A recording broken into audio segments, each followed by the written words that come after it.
Welcome to Healing Lives with Corey Gilbert, a podcast sponsored by the Healing Lives Center. Discover how to love and lead your family well and biblically. God created sex, marriage, and the family for our stewardship, growth, and benefit. My heart and passion is to teach, train, educate, and disciple Christians that want strong marriages and families. The Healing Lives Center has been serving Christians since the year 2000. Its mission is to be a center for sex, trauma, and marriage education and transformation, where we offer counseling, coaching, courses, and speaking services to you, your church, or ministry. Check us out at healinglives.com. Hello, welcome back. We are going through Lost in Transnation, a child psychiatrist's guide out of the madness by Miriam Grossman.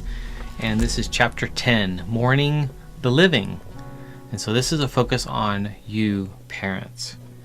So listen to what Dr. Grossman did and what the effort she's made, plus this book, to affect change and to be a support. So in the fall of 2021, she started doing some educational series for parents of rogued kids. What is that again? Rapid onset gender dysphoria.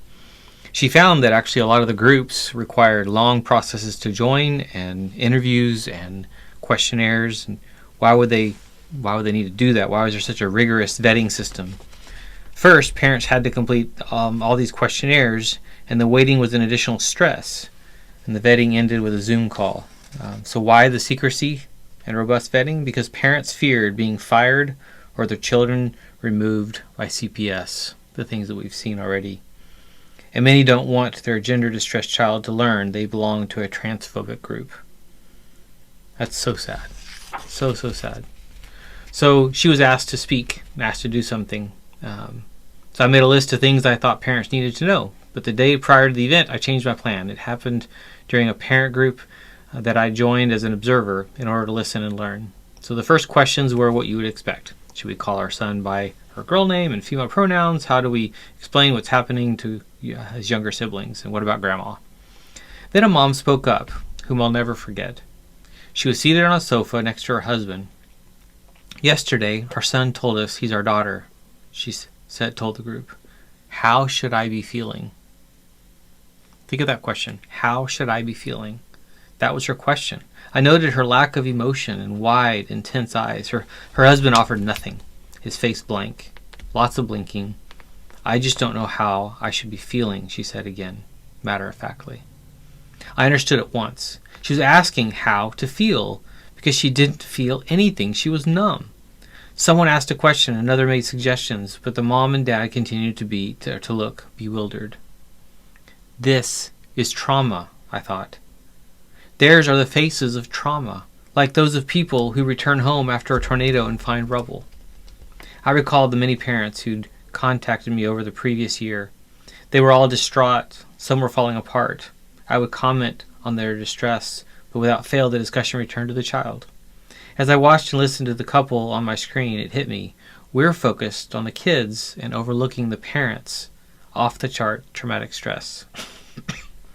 Of course, therapists working with this population and journalists reporting on the catastrophe were aware of parents' anguish, but no one had recognized parents were victims of actual trauma and their symptoms were serious, even debilitating. Not only that, but unlike a car accident or hurricane where trauma is due to a single event, the ordeals these parents are facing are ongoing, typically lasting years. So I decided before talking about their kids, I needed to talk with parents about themselves. There was a good turnout, about 50 people were on screen. Word had gotten out, and the many parents, some new to the world of rapid onset gender dysphoria and others not so new, signed up. I was nervous but knew what I must say. It went something like this. I know you're expecting me to talk about your kids. You have lots of questions. Your child is struggling with an issue you don't understand. There's some conflict at home and you want guidance. You can't stop worrying about your child, what to do, what to say about school, internet, friends. It's consuming, I know. But I'm not going to speak about your kids today. Today I'm speaking about you. From what I am seeing in my office and in parent groups and reading in PIT, the organization online, you parents are traumatized and it's time we start talking about it. I explained, Dr. Grossman, I explained that trauma results from deeply disturbing events such as experiencing or witnessing a serious injury or the threat of serious injury or to oneself or another.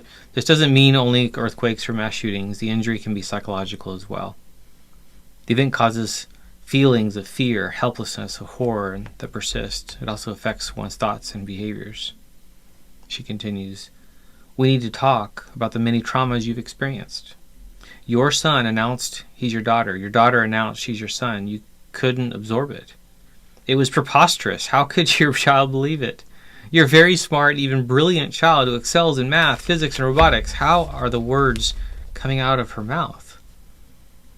Yet, there he was telling you his girl's name, and he is insisting he always felt this way, and how could my child be transgender?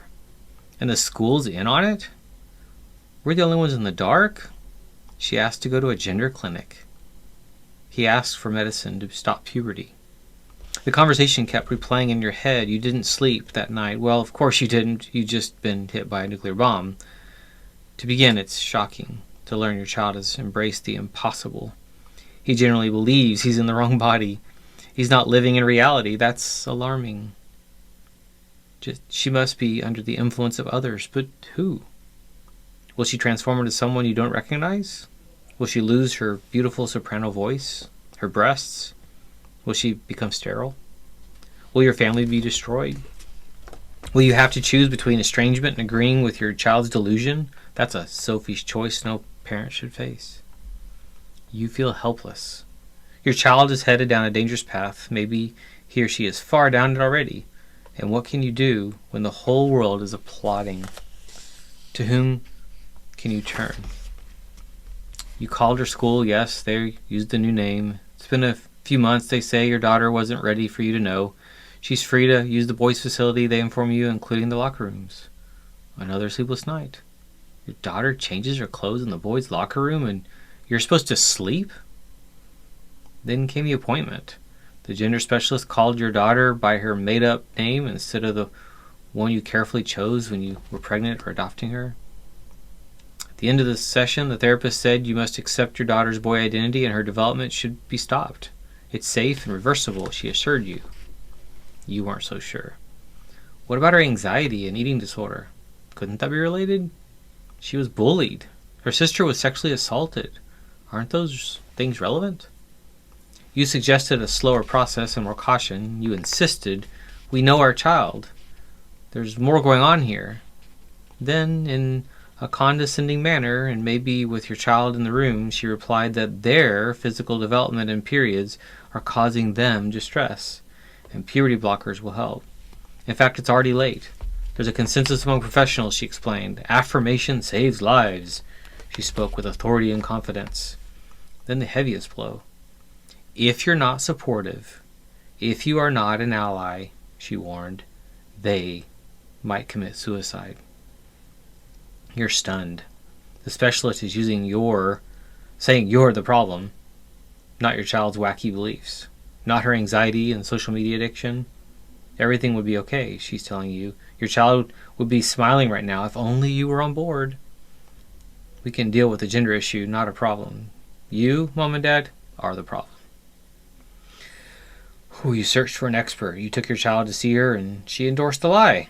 Then she belittled you, dismissed your concerns, undermined your authority, and weakened the bond with your child. She's known your family for an entire 45 minutes and she called you unsupportive. Wow, just wow. You'd like to know were you also unsupportive when you quit your job and stayed on bed rest for 3 months so she wouldn't be premature? When you kept nursing because it was best for her, when your nipples were cracked and bleeding? When you were up with him night after night trying to soothe him from colic? When you turned down your dream job because it required travel? Were you not an ally when you slept next to her in a hospital chair for 3 nights when her appendix burst? When you confronted the parents of a bully on the bus?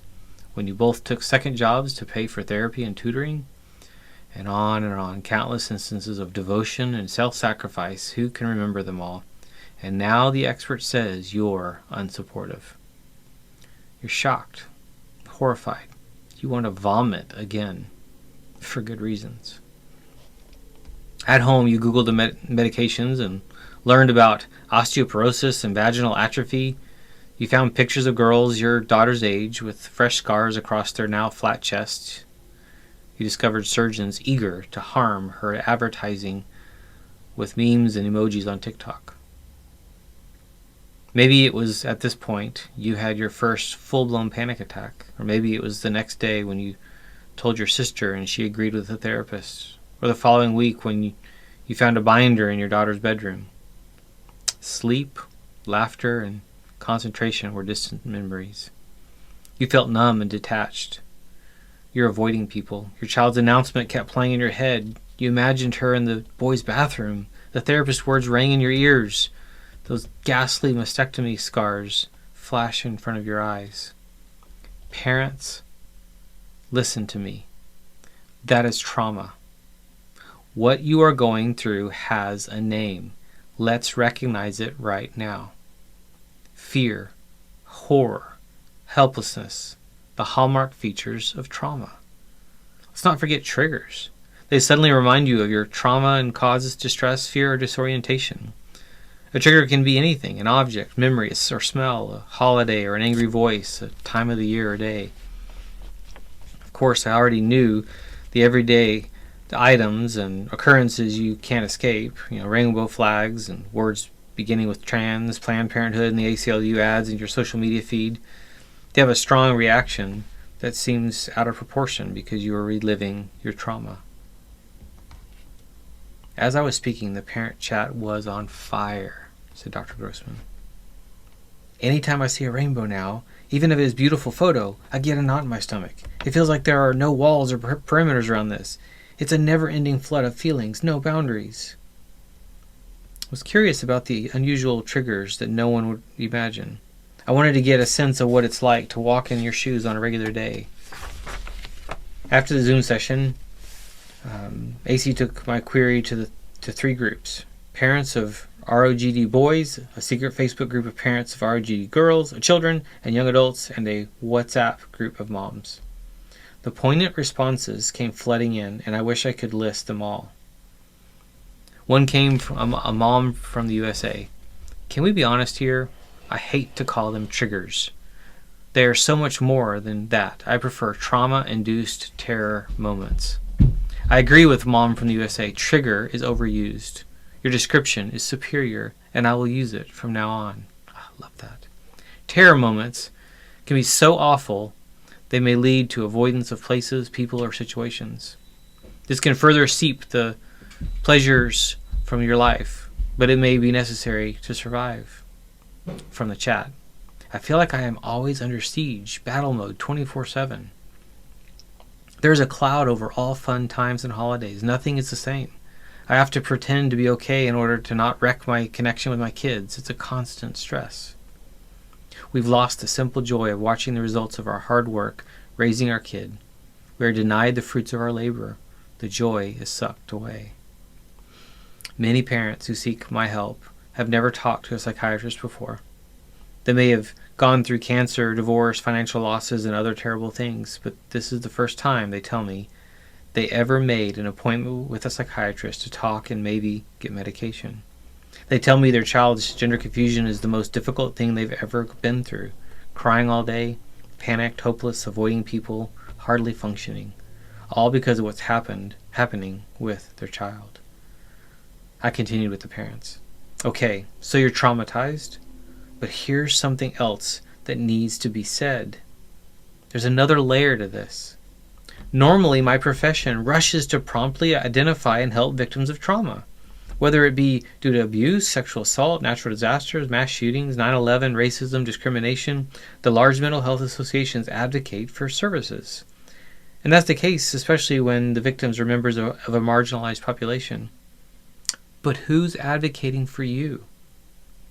Where's the awareness campaign, the media covers, the support groups, the ads on buses and subways, the 800 numbers to call? From the group, it is so hard to talk to anyone about it. Nobody understands. They act like I'm crazy, so I have to keep it inside. You know better than I, there are none. Unlike other victims, your trauma is not only unacknowledged, you're to blame. And that's why you found one another online and have these underground secret meetings. Marginalized? There's no one more marginalized than parents who won't accept their child's opposite sex persona. Marginalized would be a step up. At least you're noticed. But you, parents of rapid onset gender dysphoria kids, are not even on the paper. I am recognizing each of you right now. I am recognizing your trauma and suffering. You should not be underground, huddled together in secrecy like outcasts using fake names. It's the proponents of this destructive social movement and the gender medical establishment that's disfiguring and sterilizing kids that should be ashamed and hiding, not you.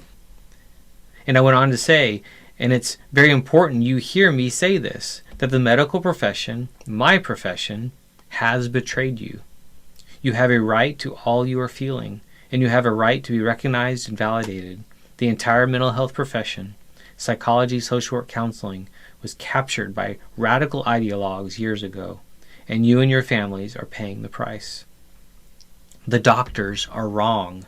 Your gut is right. Your son will always be your son. Your daughter will always be your daughter. To say differently is inane. And to place blame on you, parents representing reality, is shameful. Too many of my colleagues believe that denying biology is part of normal development, and if parents and society would just accept that, it would be all rainbows and unicorns for youth.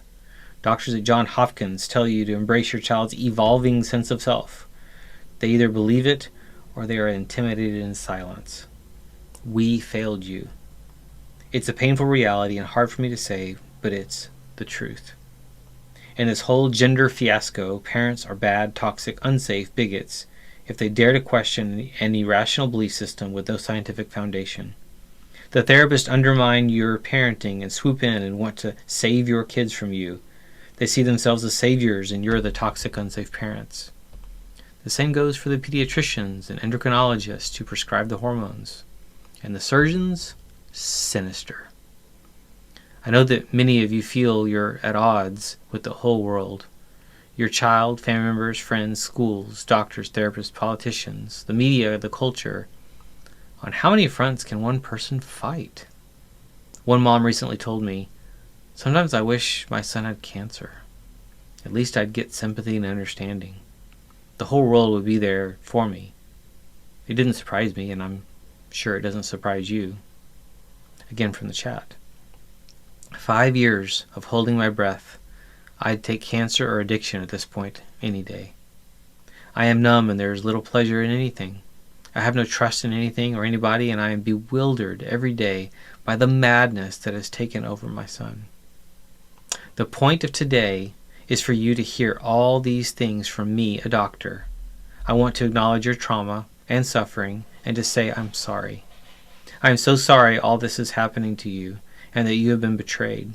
You deserve to be recognized and supported as much as the victims of hurricanes and mass shootings.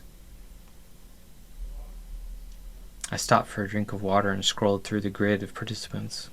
Why, I wondered, did so many parents turn off their cameras? I assumed because of a bad hair day or they were in the kitchen or bathroom. I asked AC about it afterward, and she told me their cameras were off because they were crying. From the chat. I thought I'd cried all my tears out, but what you said, your validation, it opened the faucet.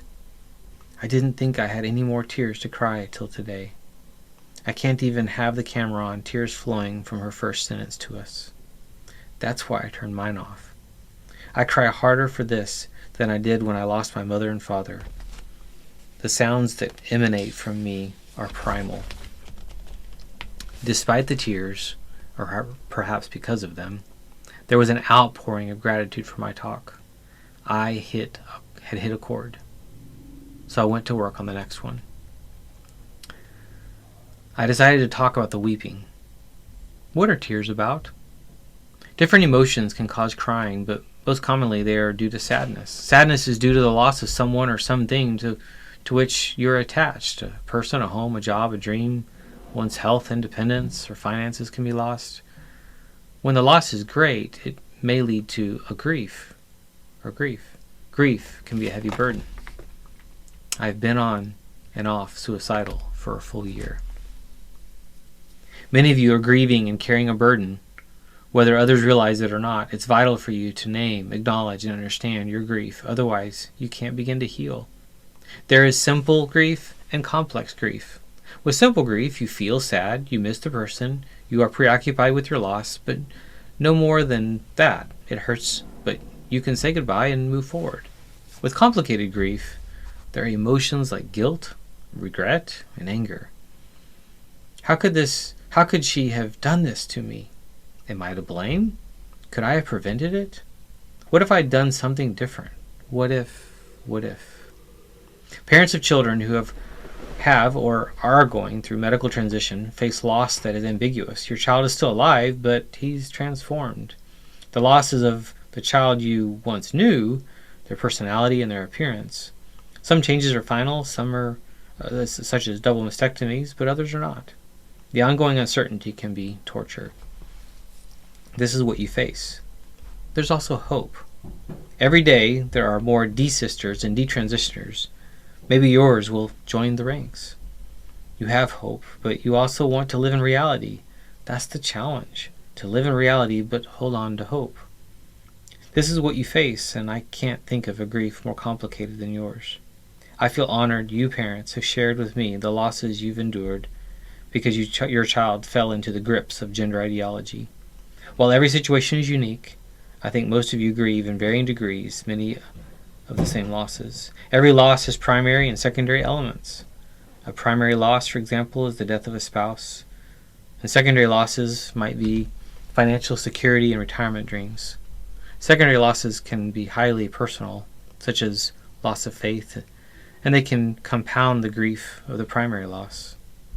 The primary loss is the child you once knew. Let's start at the beginning. Her name. You probably chose it before she entered this world. You deliberated before picking it, knowing it was a momentous decision. You may have celebrated her naming with family and friends. It was a meaningful rite of passage. And the countless times you repeated it to get his attention. Call her to come. Comfort her. Call her for a meal. Inscribe it on a cake. Now she says that name is dead. It's a knife to your heart. Such a simple thing, a name, such a huge, painful loss. You lost a relationship. Your previous easygoing, compliant, affectionate son became moody, hostile, and distant. You once played music together in Scrabble. Now he seems alien to you. You've lost the lovely connection you once had. Your daughter's long, beautiful hair and soprano voice, gone. Those primary losses are just the start. We have to look at, as well at ancillary or secondary losses. For example, the past has been erased. Your child rewrote it to fit his beliefs. I never liked those swim trunks. I was miserable on that vacation. In that birthday video, I was only acting like I was happy. Cherished moments and memories are stained by the narrative. He might insist you remove and delete all the old photos of him. He knows his life history better than you. Mothers have asked me, why did I give up a career for motherhood if this is the result? I stayed home all those years for what? Parents describe their loss of trust in institutions, the educational and medical systems, the media, their candidates and political parties, feminist organizations, the LGBTQ community, their families and friends, and sometimes, sadly, their spouses, betrayed by all of them. They either pushed the ideology that entrapped their child or went MIA during their dark hours of need. From the chat. I'm not sure when I can forgive my family for abandoning me in my greatest time of need. I don't think there's anyone on our side. Everyone keeps telling me I just need to accept it. Even friends and family say it. Nobody can understand this unless they go through it. Social services have taken children away from parents grounded in reality. Regarding businesses, one mom told me, we are assaulted visually with flags and unicorns when we walk in, and women's restrooms and changing areas are no longer safe.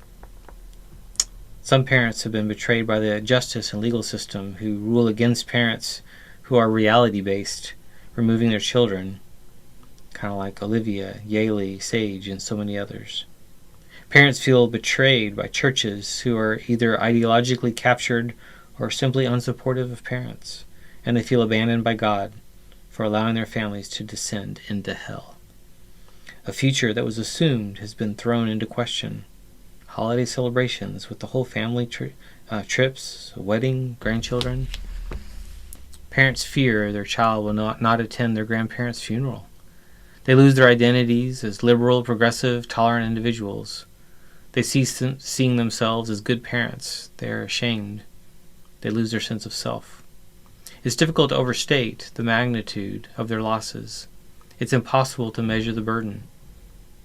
What parents describe as a loss of one's bearing, the crumbling of what they always assumed to be true. These losses go to the core of a person's being, who they are, what they believe, who they can trust. They are profoundly shaken. It's the feeling that the floor has fallen out beneath you and you just keep falling, endless terror. Parents, when I consider your immense trauma and grief, I have to conclude that we don't yet have a term in psychiatry that encompasses it all. Normally, grief is recognized and socially sanctioned. There is support, there are rituals, there are cards, announcements, flowers, and food sent to your house. But sometimes grief is not acknowledged. Dr. Kenneth Doka, a bereavement expert, coined the term disenfranchised grief. When something that is your right is taken away, you are disenfranchised. Dr. Doka gives as examples of disenfranchised grief an early miscarriage or the death of an ex-spouse. Most people may assume they weren't difficult losses for you. You'll get pregnant again. He was your ex, big deal. You might be suffering mightily from the losses, but there's little or no acknowledgement. It's so hard to talk to anyone about it. Nobody understands. They act like I'm crazy, so I have to keep it inside. Like your trauma, your grief is disenfranchised. There's no recognition, so you are isolated without support. You're driven underground, living double lives, using fake names. But you've done nothing wrong. It should be the gender evangelists, therapists, and doctors who should be hiding. Parents, you are grieving. You have a multitude of losses. They must be named and recognized. Others may trivialize your grief or even blame you for it. They might say you brought it on yourselves. I know this is done by family members, trusted friends, and doctors. I cannot imagine how that feels. Another trauma on top of all the others. Never before in my long life have I felt less understood about anything than I do about this issue. I have such trust issues now, major feelings of abandonment. In psychiatry, we know that emotional contact is essential for health. Isolation is an enormous stressor and can lead to physical illness. Parents I've talked to expressed their distrust of and rage toward the medical system to the degree of avoiding doctors altogether. One mom told me her husband was devastated to discover a trusted therapist was secretly affirming his daughter. He had not been in the best health before it all began, she told me.